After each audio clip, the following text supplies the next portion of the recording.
halkan waa ka wararka waxay ku soo dhawaataan wararkii ugu dambeeyay ee Soomaaliya qodobada daawan doontaan waxaa ka mid noqon doona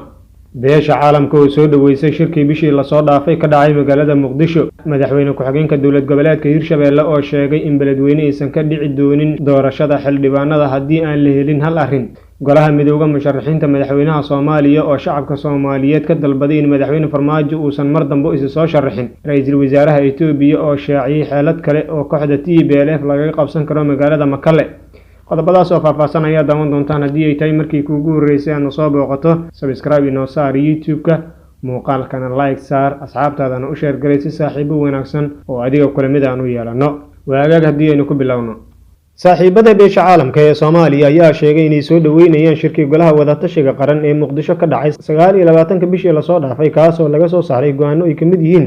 jadwalka cusub ee doorashada dalka war-saxaafadeed ka soo baxay saaxiibada beesha caalamka ayaa waxaa lagu sheegay in ay ku bogaadinayaan ra'iisul wasaaraha iyo madaxda dawlad goboleedyada dalka doodihii wax ku oolka ahaa ay ka yeesheen arrintaas isla markaana jawigii taagnaa ee shirka ay ka qayb tahay xiriirka lala sameeyay saamilayda siyaasadeed ee dalka sida golaha midowga musharaxiinta madaxweynaha Soomaaliya taas oo ay sheegeen in asaas u tahay si socodka wada hadallada horumarka ah ee xagga doorashada laga gaarayo beesha caalamka ayaa sidoo kale waxa ay hoosta ka xariiqeen in golaha wadatashiga qaran ay go'aan muhiim ah ka gaareen jadwalka doorashada iyo dooda kooxda ka taagan farsamada doorashada iyo ballaarinta lagu sameeyay si loogu daro wakiilada dawlad goboleedyada dalka saaxiibada beesha caalamka ee Soomaaliya ayaa sidoo kale waxa ay sheegeen inay soo dhaweynayaan go'aanka golaha wadatashiga kala bar hoos loogu dhimayo kharashka isdiiwaangelinta musharaxiinta haweenka ah waxa ay ugu baaqeen dhammaan saamilayda siyaasadeed oo ay ku jiraan hay'adaha maamula doorashada in ay u gutaan waajibkooda si karti leh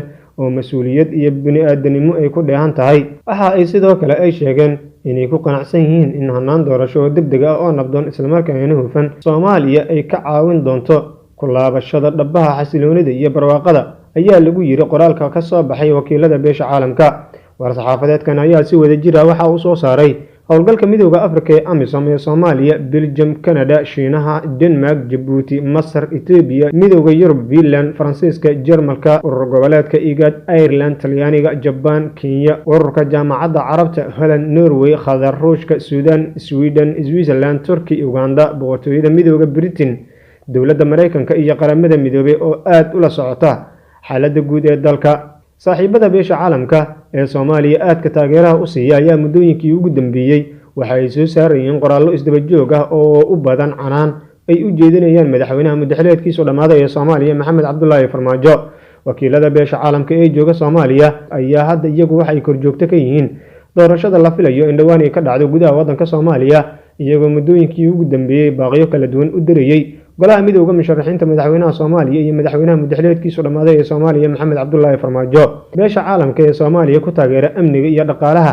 ayaa sanadkan waxaa la filayaa inay bixiyaan malaayiin lacag ah oo lagu qabanayo doorashada xildhibaanada iyo midda kale ee madaxweynaha oo la qabanayo 10 bisha Oktoobar madaxweyne ku-xigeenka dawlad goboleedka Hirshabeelle Yuusuf Axmed Hagar Yuusuf Dabageed ayaa waxa uu sheegay in magaalada beledweyne ee xarunta gobolka Hiiraan aysan ka dhicin doorashada xildhibaanada haddii aan la helin hal arrin Yuusuf Axmed Hagar Yuusuf Dabageed madaxweyne ku-xigeenka dawlad goboleedka Hirshabeelle oo warbaahinta kula hadlay magaalada beledweyne ee xarunta gobolka Hiiraan ayaa beeshiisa u sheegay in haddii beledweyne loo diido Cali Guulaawi Xuseen aysan doorasho ka dhici doonin magaaladaasi waxa uu sheegay in dadka reer Hiiraan oo dhan ay doonayaan in doorashada xildhibaanada federaalka qayb ay ku leeyihiin lagu qabto magaalada beledweyne balse qaarkood ay ka soo horjeedaan in madaxweynaha dawlad goboleedka Hirshabeelle Cali Guulaawi Xuseen uu tago magaalada beledweyne taas oo ku xiran doorashada xildhibaanada Yuusuf Axmed Hagar Yuusuf Dabageed madaxweyne ku-xigeenka dawlad goboleedka Hirshabeelle ayaa sidoo kale waxa uu sheegay in meeshaas wax doorashada ay ku imaanayso ay tahay in madaxweynaha dawlad goboleedka Hirshabeelle uu tago magaalada beledweyne iyadoo sidoo kale uu xusay in kadibna ra'iisul wasaare Maxamed Xuseen Rooble keeno oo uu tuso goobaha ay doorashada ka dhacayso taas ayuuna sidoo kale ay sheegay in taladu ay ku jirto isla markaana la doonayo in la qabto kuwa ku tala jira inay fashiliyaan qorshahaasi Yuusuf Dabageed ayaa sidoo kale waxa uu intaas ku daray in dadka reer Hirshabeelle ee tabashada qaba ay ku dadaalayaan xalintooda oo xuquuqdooda ay u ogol yihiin beesha uu ka soo jeeday madaxweyne ku-xigeenka Hirshabeelle Yuusuf Dabageed ee xawaadle ayaa aad u diidan in magaalada beledweyne ee xarunta gobolka Hiiraan uu tago madaxweynaha dawlad goboleedka Hirshabeelle Cali Guulaawi Xuseen waxaana beeshaasi qanaaco la'aan ay ka muujisay hanaanka loo dhisay dhismaha maamulka Hirshabeelle maalmo ka hor maleeshiyaadka amar qaatay Jarnaal Xuud oo beelaha Yuusuf Dabageed ayaa weerar ku qaaday magaalada Beledweyne si ay u fashiliyaan shirka golaha wasiirada dowlad goboleedka Hirshabelle ay ku yeesheen magaaladaas, kaas oo Yuusuf Dabageed uu shir gudoomiyay, waxaana xaafado ka mid ah magaalada Beledweyne ka dhacay dagaal xooggan oo sababay khasaare nafeed, iyadoo sidoo kale dagaalkaas lagu soo waramayo in markii dambe ciidamadu ay ku kala tageen markii kooxda jabhadda ah ay hogaamiyay Jarnaal Xuud ay weerar ku qaadeen xaafadda Xawataako ee magaalada Beledweyne ee xarunta gobolka Hiiraan, halkaas oo ay ku sugnaayeen ciidamo ka tirsan kuwa dowlad goboleedka Hirshabelle iyo kuwa kale oo ka tirsan dowladda federaalka Soomaaliya oo muddooyinkii ugu dambeeyay lagu daabulayay deegaanada maamulka Hirshabelle. Beesha Xawaadle ee degta gobolka Hiiraan ayaa waxa ay aad kaga soo horjeedaan in madaxweyne Cali Guulaawe Xuseen uu noqdo madaxweynaha dowlad goboleedka Hirshabelle, balse dastuurka ayaa arrintaas u ogolaanaya maadaama xildhibaanada dhammaan isaga ay wada doorteen. Yuusuf Axmed Hagar Yuusuf Dabageed oo ah madaxweyne ku-xigeenka dowlad goboleedka Hirshabelle isla markaana horay u soo noqday gudoomiyaha gobolka Hiiraan ayaa hadda waxa uu ku sugan yahay magaalada Beledweyne isagoo halkaas u jooga in beeshiisa uu ku qanciyo in Cali Guulaawe Xuseen loo ogolaado inuu tago magaalada Beledweyne ee xarunta gobolka Hiiraan oo la filayo in lagu qabto doorashada xildhibaanada dowlad goboleedka Hirshabelle ka imaan doona. golaha midowga musharaxiinta madaxweynaha Soomaaliya ayaa madaxweyne Farmaajo waxay u direen hanjabaad ku aadan doorashada dalka. war-saxaafadeed ka soo baxay golaha midowga musharaxiinta madaxweynaha Soomaaliya ayaa ugu horeyn waxay walaac xoog leh ay kaga muujiyeen xaaladda nololeed iyo wararka la xiriira dhalinyaradii tababarka ciidan loogu diray dalka Eritrea, kuwa oo la sheegay inay ka qayb galeen dagaalkii ka dhacay gobolka Tigray ee dalkaasi Itoobiya, isla markaana 8 bilood la soo dhaafay colaadu ka taagneed gobolkaasi. golaha midowga musharaxiinta madaxweynaha Soomaaliya ayaana waxa iyagu ay sheegeen in ay ku qanacsan yihiin in hanaan doorasho oo degdeg ah oo nabdoon isla markaana hufan Soomaaliya ay ka caawin doonto ku laabashada dhabaha xasiloonida iyo barwaaqada dalka. qoraalka golaha midowga musharaxiinta madaxweynaha Soomaaliya ayaana sidoo kale waxa iyagu ay sheegeen in ay wada ogsoon yihiin dacwadda muddooyinkii ugu dambeeyay ee soo jeedinayeen dhalinyarada waalidiintooda kuwa oo loo qaaday dalkaasi Eritrea, isla markaana dowladda federaalka Soomaaliya muddooyinkii ugu dambeeyay u dirayay codsiyo ku aadan in caruurtooda meel ay ku sheegaan. qoraalkan oo lagu baahiyay bogga xisbiga ilaas ee uu hogaamiyo Cabdiqaadir Cusubleh ayaa sidoo kale waxaa nasiib darro lagu tilmaamay in madaxweyne Maxamed Cabdullaahi Farmaajo uu dhagaa ka furaystay isla markaana uu diiday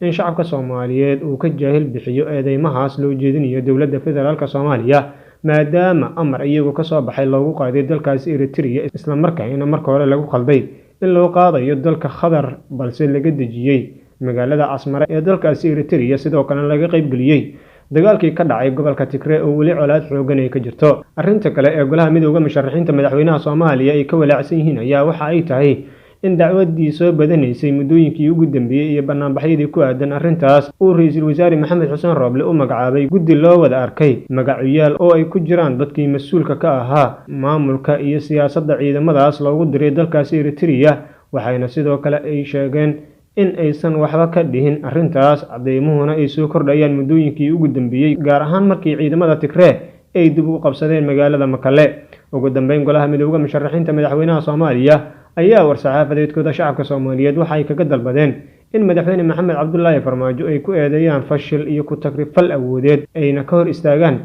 in mar kale uu isku soo sharaxo xilka iyo inuu mas'uul dambe dalkan dib uga noqdo ama uu xilka madaxtinimo ee dalka dib u soo sharaxo. golaha midowga musharaxiinta madaxweynaha Soomaaliya ayaana madaxweynaha muddaxileedkiisu dhamaaday ee Soomaaliya Maxamed Cabdullaahi Farmaajo waxa ay ugu baaqeen inuusan u hanqal taagin muddo kale, isla markaana lagu abaalmariyo inuu garowsado inuu dalka fashil iyo ku tagrifal u geliyay, sidoo kalena uusan ilaalin dastuurka dalka. waxa ay sheegeen inuu iska casilo xilka uu hadda sharci darrada ku joogo.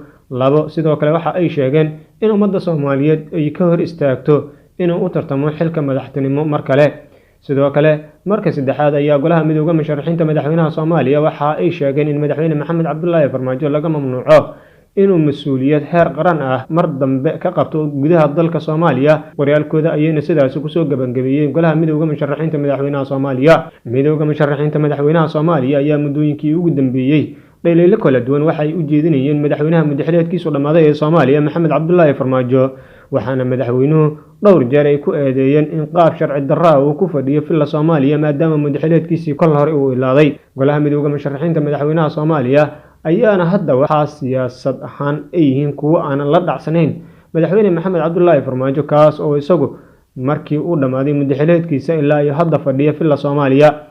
Ra'iisul Wasaaraha Itoobiya Abiy Ahmed ayaa waxa uu sheegay in dowladdiisu ay si fudud ay ku qaban karto 1 milyan oo dagaalyahanno ah, balse ay doonayso inay dhiirigeliso isla markaana muddo ay aamusto kana hirgasha gobolkii dagaaladu ay ka dhaceen ee Tigray. Hadalka Abiy Ahmed ayaa yimid toddobaad kadib markii magaalada Mekelle ee caasimadda gobolka Tigray ay gacanta u gashay jabhadda Tigray ee TPLF xilli dowladdiisu ay ku dhawaaqday xabad joojin hal dhinac ah. TPLF ayaa qabsashada magaalada Mekelle ku qeexday guul military oo weyn, hase yeeshee Abiy iyo saraakiishiisa ayaa waxa ay ku qeexeen ka bixitaanka magaaladaas xeelad 1, 2 ama 3 toddobaad gudahood 100,000 oo ciidamada sida gaarka u tababaran isla markaana abaabulan ayaa la isugu keeni karaa ayuu yiri. Abiy Ahmed ayaa u sheegay sidaas xildhibaanada baarlamaanka dalkaasi Itoobiya. Ha yeeshee Abiy Ahmed ayaa sidoo kale waxa uu sheegay in saraakiishiisa ay go'aansadeen in la helo muddo aamusnaan ah oo qof waliba uu ku fikiri karo. Saraakiisha Tigray ayaa xaddi jawaab rasmi ah ka bixiyay baaqa xabad joojinta ee Abiy, waxayna sheegeen in ay aqbali doonaan kaliya haddii ciidamada Tigray iyo kuwa Amxaarada ay ka baxaan gobolka. waxa ay sidoo kale ku baaqeen hanaan lagula xisaabtamayo Abiy iyo madaxweynaha dalkaasi Eritrea Isais Afwerki waxyeeladii ay ka geysteen intii dagaalku uu ka socday gobolka Tigray. Abiy Ahmed kama uusan jawaabin shuruudihii la hordhigay, waxa uu sheegay in TPLF ay dhulka qabsadeen kaliya sababta ayuuna waxa uu ku sheegay in ciidamada dowladda federaalka Itoobiya ay go'aansadeen in halkaas ay ka baxaan, taas oo uu sheegay inay socotay muddo bil ah. waxa uu sidoo kale ammaan u jeediyay ciidamada difaaca dalkaasi Itoobiya kuwa oo ka qayb qaatay dagaalkii ka dhacay gobolka Tigray. waxa uu sidoo kale uu sheegay in ciidamada difaaca ay qaateen mushaar iyaga ku filan. waad ku mahadsantiin daawashada muuqaalkan. haddii ay tahay markii kuugu horeysay aad soo booqato, subscribe noo saar oo gambaleelka furo, asxaabtaadana u sheer garay.